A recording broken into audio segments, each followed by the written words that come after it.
2,000 years later.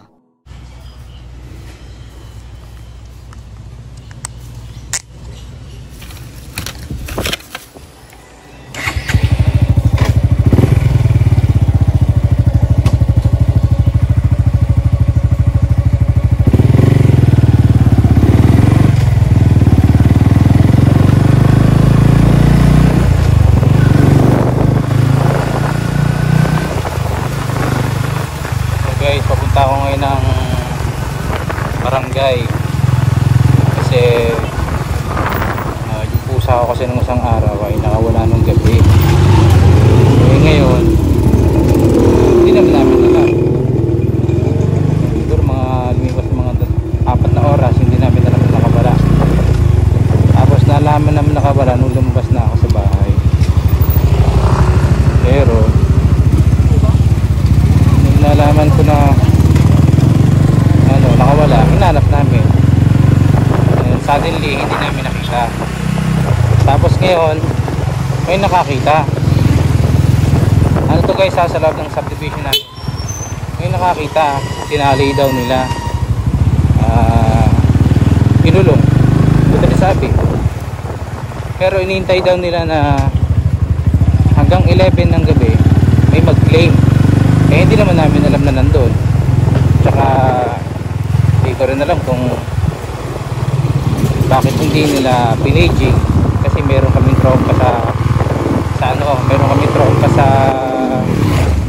subdivision namin na pag pinawawala, pag may ina-announce sa speaker at naririnig ng subdivision. Ngayon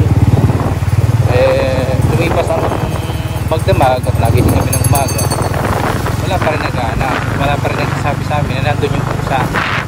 Ngayon ng umaga may dumadaan yung nagkulong yung pusa namin sa bahay, hindi naman sinasabi na uy, nakuha namin yung pusa nyo kagabi kaso lang nakawala. Wala nagsabi sa amin gano'n.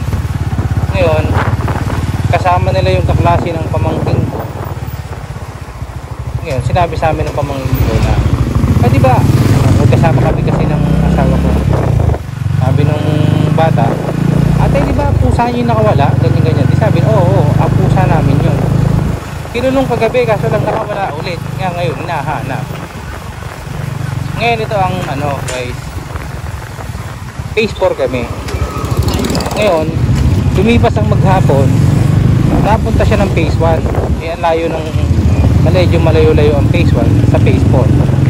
Ngayon, sa phase 4, sa phase 1, lumipas ang maghapon, nandun pala ang pusa namin at pumasok daw doon sa may bahay at nilalagaan daw nila kasi naawa sila.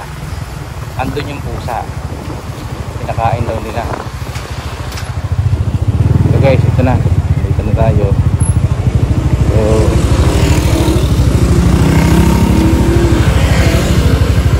andun na sila nag-iintay. Bayo na lang ang date. Buti na lang hindi naman kasi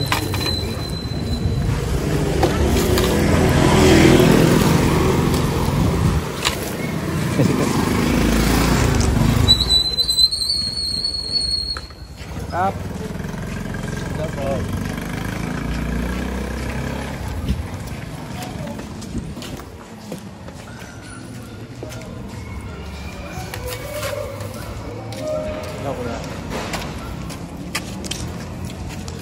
dapat